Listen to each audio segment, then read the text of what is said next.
Hello, family and friends. I am going to be preparing for birthday weekend. I've got 3 desserts that I need to make. One person wants a chocolate cake, which is what I'm going to start today. I'm going to start with the frosting, and then I'll do the cake next week, and we'll get it all frosted. And this is a chocolate fudge frosting, and it's a very old-fashioned recipe. I don't even know. It's I think called Wellesley, and it's from oh gosh, I can't remember now. American Test Kitchen is I think where it's from, and I made it last year, a couple of years ago, and it was fabulous, absolutely fabulous, moist, rich, oh, that rich chocolatey fudgy frosting. And so I'm going to make it for him because he requested a chocolate cake. So let's just get started. So I'm going to start with a half a cup of evaporated milk. I have 1.5 cups of brown sugar. And we're going to turn the fire on and get this cooking.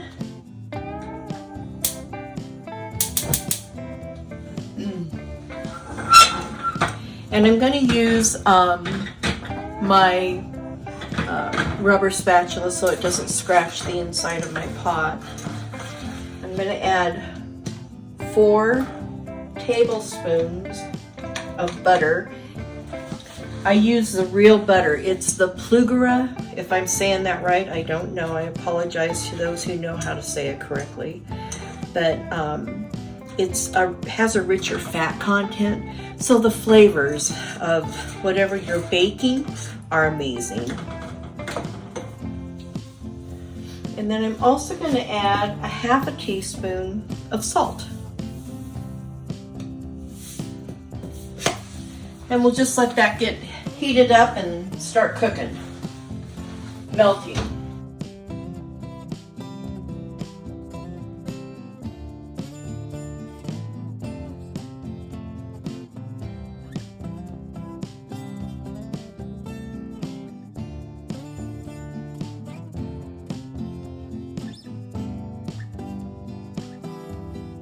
You want the temperature to be between 235 and 238. I don't know if you can see that. So we're right there. So I'm going to turn the fire off. I'm going to pour this into my stand mixer. Oh, you can smell that caramely smell of the brown sugar. Oh. So let me reposition the camera because now I'm going to go over to my stand mixer and I'm going to show you what we're going to do. Here we are. This is my small stand mixer. And what I'm going to do is I'm going to turn it on slow.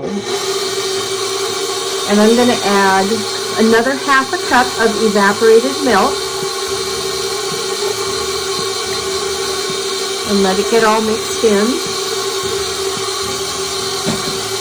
And I'm going to add another 4 tablespoons of butter.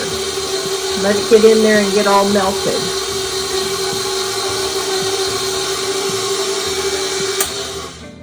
Okay, so I'm just going to let this cool to 130 degrees before we add our chocolate. Right now it's like 150, 60. So we'll let it continue to melt the butter. Have just a little bit more left to go. I don't know if you can see it. There's just a little tiny piece there. I want to make sure it all gets melted and incorporated. We'll turn that off.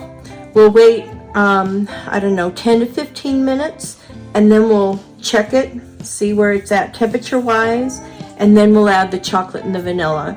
Now they use bittersweet chocolate in their recipe, but every time I make my homemade fudge,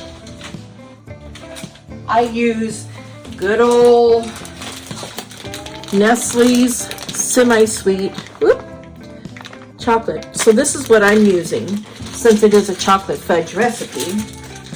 And this was all I had. So I'm using what I have. But we'll go ahead and let this cool so it won't cause the chocolate to separate, which I guess is a problem with the bittersweet. I don't know about the semi-sweet. And then when it gets down to 130 degrees, I'll come back and show you the next step. Okay, I'm back, and it has cooled down to 130 degrees.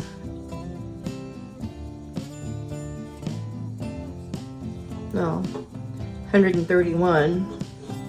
So what we're going to do now is we're going to turn this on again, and we're going to add our chocolate and get that melted.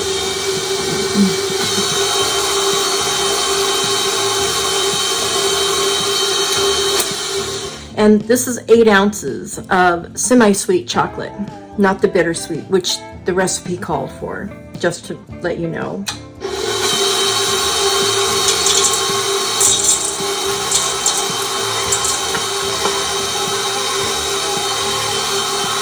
I'm going to add to this a teaspoon of vanilla.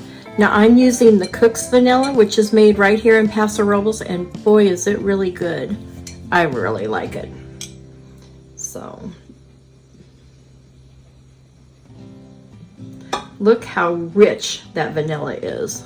It's not like your watery down stuff. This is really, really good.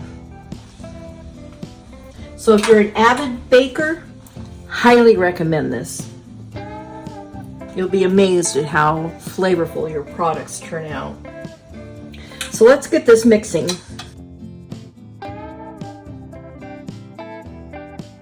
Okay, you see how nicely mixed that is? And now I'm going to add 3 cups of powdered sugar. So I'm going to put it in there all at once. Powdered sugar just has this magical ability of getting everywhere. And now we're going to get this all incorporated. So we'll mix it for about 3 minutes.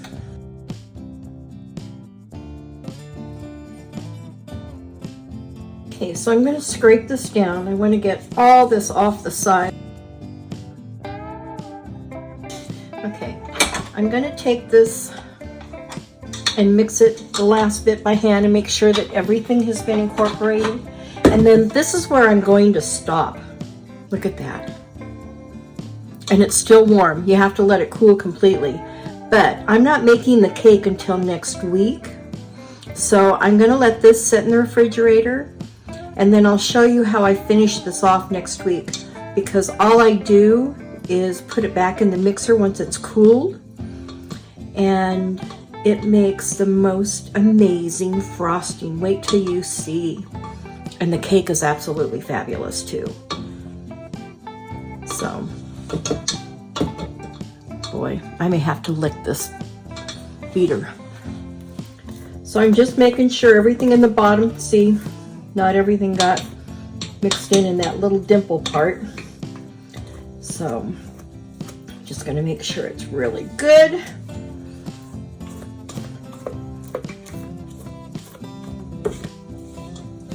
And what I'm going to do is I'm going to cover this using press and seal. Love this stuff. Can go on anything. So I just stretch from opposite corners and press down. Do the same this way. It creates a really nice seal. If you're a drummer. Anyway, just silliness. So that's what I'm going to do today, and then this is where I'm going to stop.